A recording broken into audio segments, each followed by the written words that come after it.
पहला तो हमने क्या किया, इनमें से कोई मटेरियल्स हमने यूज कर लिया। इनमें से यूज करने के लिए अब हम आते हैं जैसे प्रिपरेशन मेथड्स में।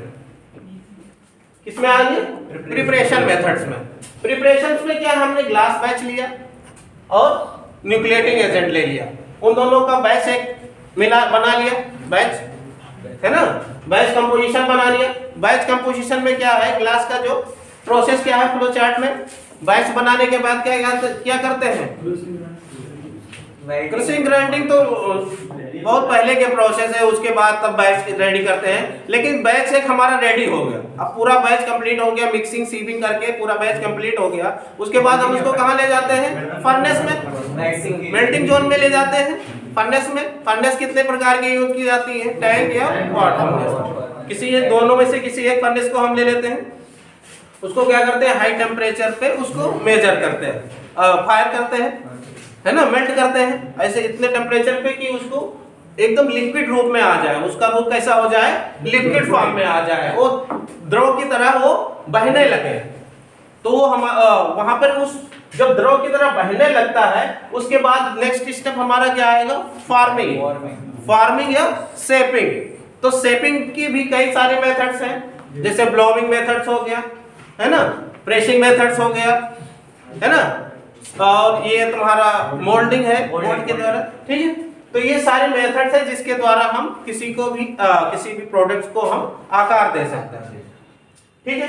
यहाँ पर जो हमने 5th सेमेस्टर में आप लोगों को बताया था, क्या था कि जब मेल्ट करते हैं, मेल्ट करने के बाद उसको क्या करते हैं, हम स्लोली कूलिंग करते हैं, है ना, क्या करते हैं, स्लोली कूलिंग करते हैं। रैपिड कूलिंग करेंगे, तेज कूलिंग करेंगे तो हमारा क्या बनेगा, ग्लास बनेगा। अगर जो स्लोली कूलिंग करते हैं तो हमारा क्या बनता है, सिरेमिक, उसमें सिरेमिक के गुण आ जाते हैं। अब ऐसा हमने एक एग्जांपल्स और दिया था, जैसे कि एक नाली का एग्जांपल्स हमने दिया था, पानी के बहाव का दिया था। जैसे नाली में पानी बहता है तो उसमें अगर जो फ्लो को हम तेज कर दें, फ्लो को, उसके नाली के बहाव, पानी के बहाव को हम तेज कर दे, तो क्या उसमें कोई पार्टिकल रुक पाएगा? जितने भी पार्टिकल है तो बहते हुए चले जाएंगे, कोई भी कण है, छोटा सा भी है बड़ा सा भी है। अब क्या करते हैं, बहाव को हम थोड़ा कम कर देते हैं, उसके पानी के बहाव को, फ्लो को क्या है, हम कम कर देते हैं। तो थोड़ा जो लार्ज पार्टिकल होगा ना, वो कहीं एक जगह सेट हो जाएगा, रुक जाएगा, क्योंकि उतना फोर्स, पानी का फोर्स इतना नहीं लग रहा है कि उस पार्टिकल को बहा के ले जा सके, है ना, उस पार्टिकल को एक स्थान से दूसरे स्थान पे वो ले जा सके।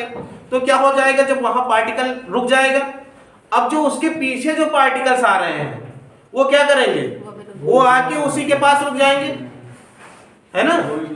तो धीरे धीरे क्या हो जाएगा, उसका साइज क्या हो जाएगा, इंक्रीज होने लगेगा, बड़ा होने लगेगा, समझ गए। तो धीरे धीरे क्या है, उसकी साइज जो है वो इंक्रीज होने लगेगा, तो वो लार्ज पार्टिकल का एक रूप ले लेगा। तो इसीलिए हम क्या करते हैं, जब हम ग्लास मेल्ट करते हैं, उसको स्लोली कूलिंग करते हैं, तो उसमें क्रिस्टल्स, न्यूक्लियाई डेवलप होने लगता है ना। थोड़ा उसमें क्या होता है, न्यूक्लियाई डेवलप होते हैं, जिससे वो क्रिस्टल का साइज लेने लगता है, बड़ा आकार लेने लगता है। अगर जो हम रैपिड कूलिंग करें तो इतना, जैसे नाली के पानी के बहाव को हम तेज कर देते हैं, तो उसमें कोई क्रिस्टल रुक ही नहीं पाएगा, उसमें कोई न्यूक्लियाई बन नहीं पाएगा, तो क्रिस्टल क्या बनेगा, लार्ज पार्टिकल क्या बनेगा, ठीक है। उसी आधार पर क्या हम जब इसको मेल्ट करते हैं तो रैपिड कूलिंग करते हैं तो ग्लास बनता है, और जब स्लोली कूलिंग करते हैं, एक टाइम दे देते हैं, पर्टिकुलर टाइम दे देते हैं कि उसमें न्यूक्लियाई डेवलप हो सके, तो क्या बन जाएगा, वो ग्लास सिरेमिक, क्योंकि उसमें क्रिस्टल आ जाएंगे। जब क्रिस्टल आ जाएंगे तो हमें पता है सिरेमिक में सिरेमिक क्या होता है, क्रिस्टलाइन सॉलिड्स होता है, तो वो उसमें कौन से गुण आ जाएंगे, तुम्हारे क्रिस्टल्स के, वो सिरेमिक्स के गुण आ जाएंगे। उसके बाद हमारा एनीलिंग है, एनीलिंग के बाद, एनीलिंग में क्या होता है, एनीलिंग में क्या होता है, किसी को पता? प्रोडक्ट की कूलिंग की जाती है, शिपिंग से प्रोडक्ट की कूलिंग। एनीलिंग दो जोन में होता है। एनीलिंग जब किसी भी ग्लास वेयर की एनीलिंग 2 जोन में होता है। एनीलिंग करने की जरूरत क्यों पड़ी, क्योंकि जब हमारा फाइनल हम शेप दे देते हैं, फाइनल आकार जब आ जाता है किसी ग्लास वेयर में, तो उसको हम अगर जो जाके बाहर ओपन लेयर में डाल दें तो क्या हो जाएगा, क्रैक्स हो जाएगा, है ना, उसमें क्या आ जाएंगे, क्रैक्स आ जाएंगे, छोटे छोटे टुकड़ों में उसमें दरारें पड़ जाएगा। उन सबसे बचने के लिए हम एनेलिंग लहर में जाते हैं, एनेलिंग जोन में, जिसमें एनेलिंग लहर चलती रहती है।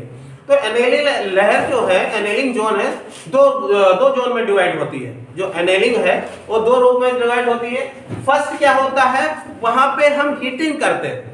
क्या करते हैं? हीटिंग करते हैं। हीटिंग क्या है? जो उसमें थर्मल स्ट्रेस जो जनरेट हुआ है बनाते समय, फार्मिंग करते समय, जो उसमें स्ट्रेसेस आ गया, जो तनाव आ गया है, उसको हम धीरे धीरे रिमूव करते हैं, निकालते हैं। नहीं तो जब फाइनल प्रोडक्ट बन के बाहर निकलेगा तो क्या हो जाएगा, वो ब्रेकेज आ जाएगा, उसमें स्ट्रेस होगा, तनाव होगा, तो फाइनल प्रोडक्ट जब बन के बाहर निकलेगा तो वो टूट जाएगा, बिखर जाएगा।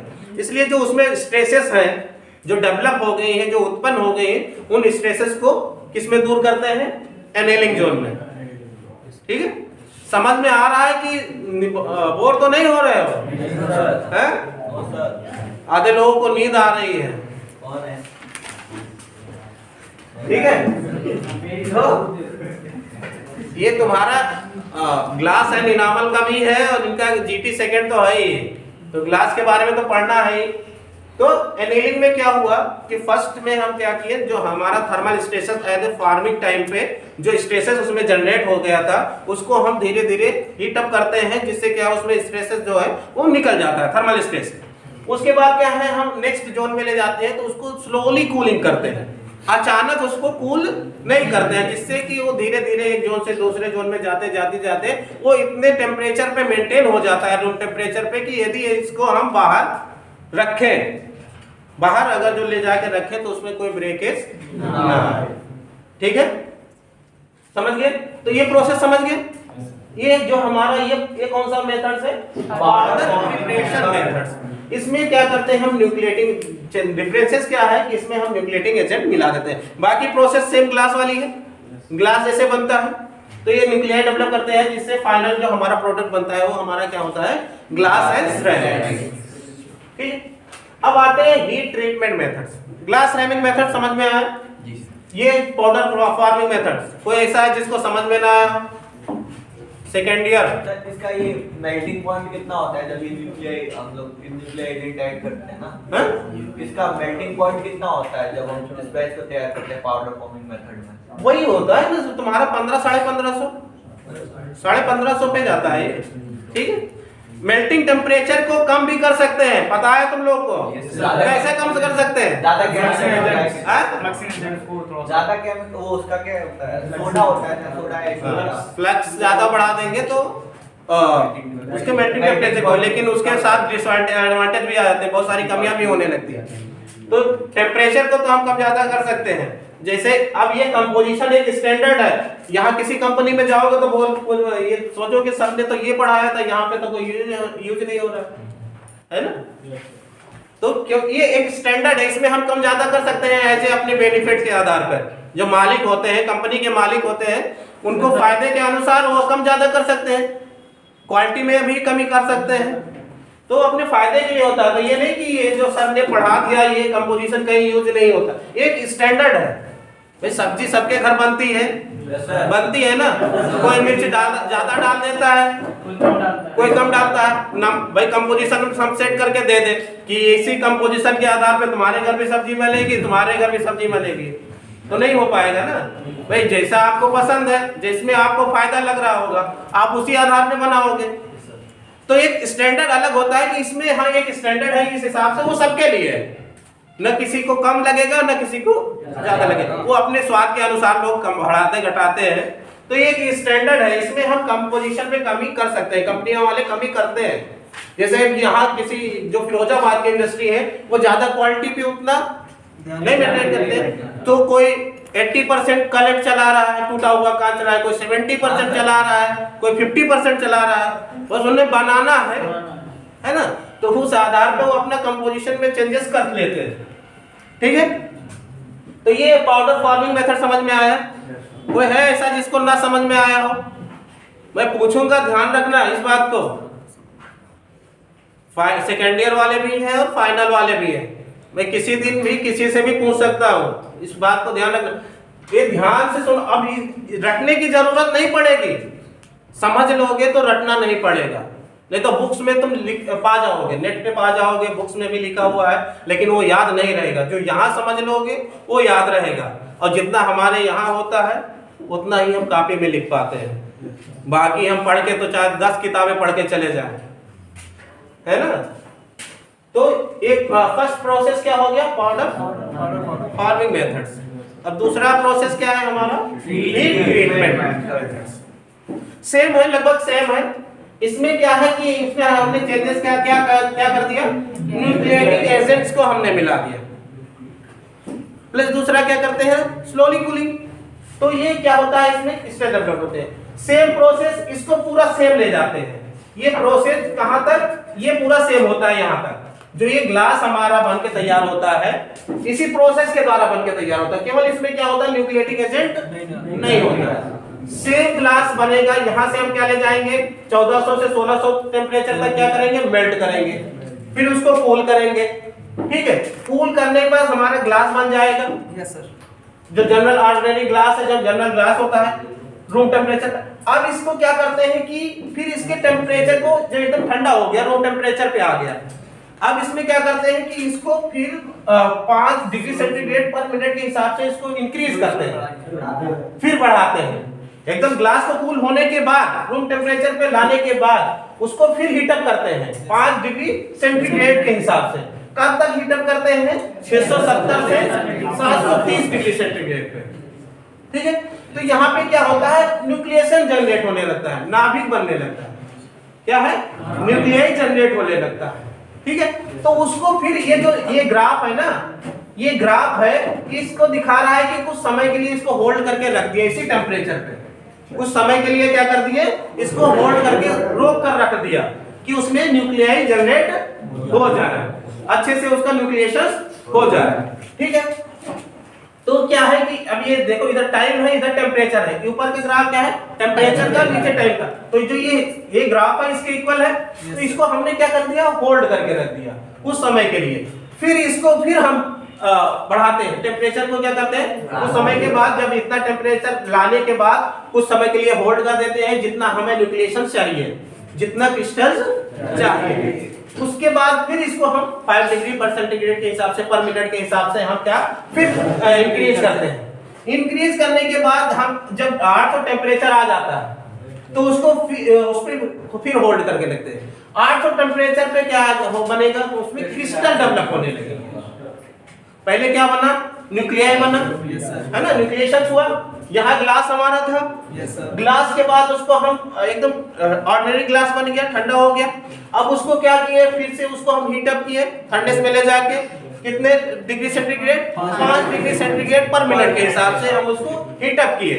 हीट अप करने के बाद क्या हुआ कि ये जब यहाँ पे आएगा 670 से 730 इसके बीच आएगा, तो क्या होगा, उसमें न्यूक्लियाई जनरेट होने लगेंगे। भाई हमने न्यूक्लियोटिक एजेंट इसमें नहीं मिलाया है, लेकिन फिर भी हमने उसमें न्यूक्लियाई डेवलप किया है इस विधि के द्वारा, है ना। तो यहाँ पे जब न्यूक्लिएशन हो जाएगा तो कुछ समय के लिए हम उसको होल्ड करके रखेंगे। समय डिपेंड करेगा कि हमें कितना न्यूक्लियाई उसमें चाहिए, है ना, उसमें कितना न्यूक्लिएशन चाहिए, कितने नाभिक चाहिए, उस हिसाब से उसको उस समय के लिए हम होल्ड करके रख देंगे। उसके बाद जब हमारी जरूरत के हिसाब से न्यूक्लिएशन हो गया, फिर उसको 5 डिग्री सेंटीग्रेड के हिसाब से फिर उसको जनरेट करते हैं। फिर आता है क्रिस्टल, जब आ जाएंगे तो उसका क्रिस्टलाइजेशन होने लगेगा। जो हम तुम्हारे 6 सेमेस्टर में है first unit, nucleation and crystallization, तो इसको समझ लो, इसी के बारे में लिखना। फर्स्ट यूनिट है ना जीटी सेकंड में, तो फर्स्ट है न्यूक्लिएशन एंड क्रिस्टलाइजेशन कैसे होता है, समझ गए। यहाँ से रूम टेम्परेचर पे उसको 5 डिग्री के हिसाब से जब बढ़ाएंगे 670 से 730 के बीच में क्या बनेगा, न्यूक्लियाई बनेगा। न्यूक्लियाई को कितना न्यूक्लियाई बनाना है आपको, आप पे डिपेंड करता है कितना टाइम के लिए उसको होल्ड करते हैं। उसके बाद फिर 5 डिग्री के हिसाब से फिर बढ़ाते हैं, तो यहाँ 800 डिग्री पे जब पहुंचता है तो उसका क्रिस्टल का ग्रोथ होने लगता है, क्रिस्टलाइजेशन होने लगता है। वो क्रिस्टल बड़े साइज में बनने लगता है, उसका आकार बड़ा होने लगता है। ठीक है, अब जितना भी आपको जितना बड़ा आकार चाहिए, जितना भी क्रिस्टलाइन फेज चाहिए, उस हिसाब से आपको यहाँ पर होल्ड रखना पड़ेगा। ठीक है, वो तब यहाँ पे क्या होगा, पूरा क्रिस्टलाइजेशन हो गया। फिर उसको कूल करेंगे, कूल करने के बाद जो यहाँ बनेगा वो क्या बनेगा, हमारा ग्लास। ठीक है, ग्लास सिरेमिक्स अब यहाँ पे कंप्लीट हुआ। अब हमने तो यहाँ पे न्यूक्लिएटिंग एजेंट यूज किया था, अलग मटेरियल यूज किया था, लेकिन हमने यहाँ पे कोई अलग सा मटेरियल यूज नहीं किया, उसमें ही उसके हीट ट्रीटमेंट प्रोसेस के द्वारा हम एक ग्लास सिरेमिक रेडी कर लिए। ठीक है, प्रोसेस समझ में आया? इसके बारे में न्यूक्लिएशन और क्रिस्टलाइजेशन के बारे में लिख लोगे। ये है तुम्हारा पूरा, ये जो आज एक पूरा लेक्चर है तुम्हारी फाइनल वालों की एक पूरा यूनिट है। ठीक है, तो ये समझ में आया। अब जब ग्लास सिरेमिक बनता है तो उसमें क्या है कि ग्लास फेजेस एक ही होता है और क्रिस्टलाइन फेजेस एक से अधिक भी हो सकते हैं। ठीक है, और दूसरा समझ लो कि जब पाउडर मेथड के द्वारा हम बनाएंगे तो उसका जो क्रिस्टलाइजेशन होगा, जो उसमें क्रिस्टल डेवलप होंगे तो हेटेरोजीनियस होंगे, असमांत होंगे, है ना, क्योंकि किस प्रकार का हम मटेरियल यूज कर रहे हैं और कहाँ पे वो न्यूक्लिएशन जनरेट करता है, कम कर रहा है या ज्यादा कर रहा है, वो डिफरेंस होता है ना। लेकिन जो ये इस हीट ट्रीटमेंट मेथड के द्वारा अगर जो हम न्यूक्लियर डेवलप करेंगे वो क्या होगा, होमोजीनियस, एक समान होगा। जितना हम चाहेंगे वो बराबर उतने एवरेज में वो न्यूक्लियाई होगा, उतने एवरेज में वो क्रिस्टल डेवलप होगा। तो ग्लास सिरेमिक्स कैसे बनेगा आप लोगों को समझ में आया? ठीक है, ये समझ में आया यहाँ तक? डिफिनेशंस क्या होगा, टाइप्स क्या होंगे, न्यूक्लिएटिंग एजेंट क्या है, और हम ग्लास सिरेमिक क्यों बनाए, है ना, उसका जनरल कंपोजिशन और फिर प्रिपरेशन मेथड्स समझ में आया? अब आते हैं एप्लीकेशंस। भाई यूजेस हम कहाँ करते हैं, ये सब तो हमने बना लिया, यूज कहाँ करेंगे उसका, है ना। तो हम अगर जो अपने घरों की बात करें, होम वेयर पे अपने घरों में कहाँ कहाँ पे हम यूज करते हैं, तो एक बहुत सा सिंपल सा एग्जांपल है इंडक्शन हीटर, देखा है? yes, उसका जो ऊपर का फ्लैट सरफेस होता है, जो चिकना सतह होता है, जो कंडक्टिंग है ना, वो जो सरफेस बना होता है वो किसका होता है, ग्लास। जितने भी ग्लास वेयर होते हैं वो भी जो जस्ट टेम्परेचर प्लस देखने में चमकदार हो, वो तुम्हारे क्या है, ग्लास सिरेमिक्स। इसके बाद है हमारे इंडस्ट्रीज में कहाँ पे यूज होता है, तो मिसाइल्स जो होता है, कंपोजिट मटेरियल्स, मिसाइल्स में उसके रॉकेट्स होते हैं, उसके जो नोजल होता है, मिसाइल्स का जो नोजल होता है, नो क्वालिफाइड, वहाँ पे हाई टेम्परेचर होता है, वहाँ पे हमारा क्या होता है, यूज होता है ग्लास एंड सिरेमिक मटेरियल्स। दूसरा हम मेडिकल लाइन की बात करें तो डेंटल, जो दांत टूट जाते हैं, डुप्लीकेट जो दांत लगाया जाता है, वो हमारा क्या होता है, ग्लास सिरेमिक्स के होते हैं। और बोन रिप्लेसमेंट का हमने कितनी बार बताया है कि बोन रिप्लेसमेंट, जैसे किसी का जब हड्डियां टूट जाती है, पैर के या हाथों की टूट जाती है, तो क्या सुनते हैं आप लोग कि रॉड पड़ा हुआ है ना।